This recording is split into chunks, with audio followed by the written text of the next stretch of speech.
Hey, beautiful people. It's your girl Rocqi from the It's So Real podcast and Rocky's Reactions. Make sure you check out our full playlist of Rocky's Reactions as I react to other YouTubers' content.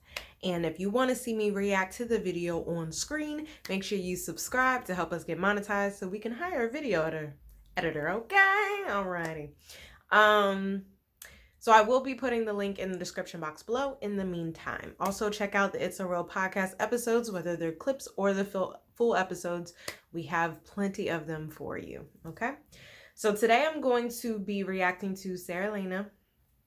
Her video is what it really means to submit in a relationship. I've done a couple other reaction videos for other YouTubers on what submission is and just modern women submitting and all that other stuff. And then we also did a podcast episode called Why Don't Modern Women Submit, where I got triggered on camera about that. So definitely check that out. I think it's Modern Women Triggered by Her Man or something. But yeah, check that out because that's funny. All right, let's get to it. Peace, family. So in this video, I want to talk about the dreaded S word. And the reason I call it the dreaded S word, because I know a lot of sisters, when they even hear the word submit, they automatically shut down. They don't want to hear anything about submitting to a man. And that is understandable because a lot of times we think about submitting, we think about that Bible verse, you know, slaves submit to your earthly masters. So we associate the word submit to slavery. But that is a completely imbalanced definition of the word submit. And that is not how you submit in a relationship. You don't submit to a man that tries to silence you. You don't submit to a man that tries to make you feel inferior. You don't submit to a man that tries to make you feel like you're beneath him or inadequate in any way. You submit to a man because he uplifts you, because he elevates you, because he honors you. You submit to a man because he does whatever he has to do to make sure your needs are provided for. You submit to a man because he is literally willing to put himself in harm's way and lay his life on the line if need be as your protector. And when you submit to him, that still does. Because I don't have that instinct. He be having that instinct. I'm like, ooh, thank you, because I got that instinct for our children, right? Like that's where it's supposed to be, right? Make you his slave. What you're doing is basically pouring into him or providing him with things that he needs in order to make sure you have what you need. Mm-hmm. For example, let's say you want an empire and you tell your man, King, I want an empire. And he starts strategizing and putting together a game plan to execute to make sure you get that. But you're going to have to cooperate. He's not going to do it all on his own. And so he's going to tell you what your role is and what is required from you to make this a possibility. And a lot of times brothers don't even require a lot. He might just say, look, we're going to do this. It's a possibility. But what I need from you is I need from you to be devoted to me. I need for you to support me. I need you to respect me. I need you to appreciate me. I need love and affection from you. I need nurturing from you. I need my sexual needs met from you. And because I'm out here doing, working, draining myself, I'm killing myself out here to make sure you have what you need. I'm dealing with all these stressors in life as a black man in general. So what I don't need is another stressor when I come home. I don't want to argue with you. I don't want you stressing me out. I shouldn't have to come home to dirty piles of clothes on the floor. I shouldn't have to throw a Hot Pocket in the microwave because I'm hungry. You know what I mean? That you doing these things for him is not you being his slave. If he's not asking you to do anything that is going to jeopardize your safety, your dignity, or your integrity. All right. So let me reword this. Because I already feel myself getting triggered.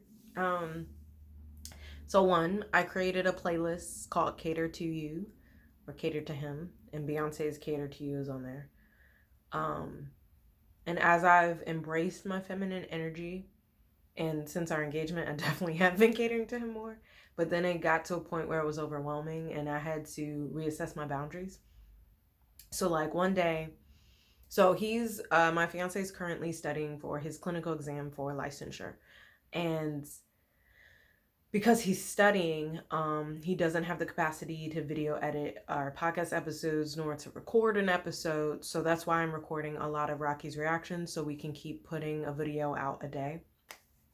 So that's one way that I'm supporting him in, because he's going to be making more just because he sees couples. So charges more, but yeah, so he can support me in my transition in my career. So it's definitely like we're working together, we're a team. But But yeah, so I'm helping him out while he's studying to get licensed, and then once he's licensed, he'll be able to help me out. But as far as like cooking, we have separate bedrooms, so his cleaning in his room is his, and I feel no need to change that because it's your room, nigga. Anyways, but but as far as like cooking, so like he goes to the gym, and the gym is one way to increase his appetite, so he usually needs to eat very quickly once he gets home. Now, and he doesn't always have the capacity to cook. He is a great cook, but he doesn't really have the capacity to cook when he's coming home from the gym because he's tired, right? And one day I was like, listen, you either want me to work or you want me to cook, because I don't have the capacity to do both. Like, I got capacity too, and I can't do both. Like, that's energy, right? And I asked him to choose which one would you rather, and he chose cooking, which gave him more strength. And actually, while I was cooking, he was editing videos. So it was still that, like, oh, okay, I got you in this way, I got you in that way, like really supporting each other and being a team and figuring out what works and how we can both thrive. And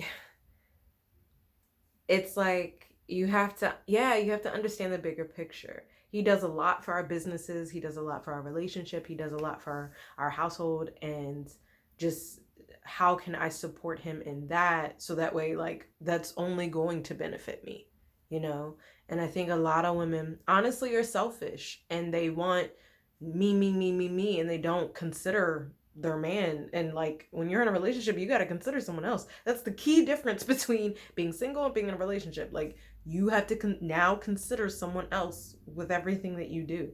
And I feel like a lot of women are still selfish and owning their selfishness and not willing to grow in that. So yeah, you can't really be cooperative with that. And if you watch that video where I was triggered, it was like he has the main agenda and I'm an assist type of thing. And I was like, what are you talking about? I had this agenda too. But he broke it down, and it's like, I wanted to do the podcast before I met my fiance, right? But I didn't want to do any of the back stuff. I didn't want to learn about the equipment. I didn't want to have to video edit. I just wanted to show up and talk, basically, right? So he does all of the back end stuff.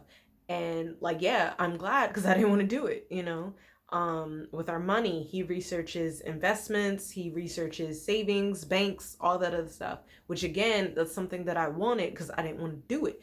Teach me from what you learned, but I don't want to have to research that shit, And so like, I understand now what he's talking about when he's like, he has that bigger picture, because even though I have a picture as well, it aligns with his. So being cooperative with understanding that he's a stronger leader, as well as understanding where his strengths lie and following, essentially. And like, his quote is like, a great leader knows when to follow, and it's not that you won't ever lead, because like, when the kids come, I'm definitely taking the reins on that, just because of my strengths. My mom and my sister had in-home daycares. I started therapy, practicing play therapy with kids as young as 2 years old. I'm about to take child development classes in the spring. And then like, that's my strength. So you gotta acknowledge your strengths. It's not all about equality and like, just because you can. Like, think about, is this what you want? Is this what works? Like, scientists really need to get a grip of just because you can. Some things don't need to be invented, motherfuckers. We need to put a robotic technology. Okay, that's a different video. But all right, let's get back to integrity, you should be more than willing to do these things, because what you're really doing is providing him what he needs so that he can give you what you need. You are recharging him. You are pouring back into him all the things that are being drained from him while he is out here in this world. And so that is what it really means to submit to a man. And no woman in the world should be in resistance to that, because that is not going to hurt you in any way, shape, or form. And when you don't do that, what you have is two assertive people in a relationship. And assertiveness is the masculine, what submissiveness is the feminine. And when you have two assertive people in a relationship, you're just gonna keep bumping heads. You're gonna have two stubborn people, and neither one of them are having their needs met, and that type of relationship never lasts. You know, and also at the same time, you don't want two submissive people in a relationship. There are ways that a man can submit to a woman, but that's an entirely different video. But you don't want a man to be overly submissive, because if you're both submissive, nothing will really get That's done the if nobody is putting their foot down. And, for example, this is an example everybody can relate to. Let's say you're out on a date with your boo or whatever, and he's like, Queen, where you want to go? What you want to do tonight? And you're just like, oh, whatever you want to do, King, it's up to you. And he's like, no, it's whatever you want to do. We can do whatever you want to do. And y'all both keep saying whatever you want to do. You're submitting to the needs of the other person. And meantime, y'all just wasting time sitting there looking foolish in the face because nothing is being done. You know what I mean? So you need that balance. You need somebody to be assertive. Somebody needs to be submissive. And because it is the man that is the protector and the provider, it is the man that should be more assertive and the woman that should be more submissive. And yes, he will be in control, but you as a woman will be in charge. And neither position is more powerful or more relevant than the other one, because we charge men.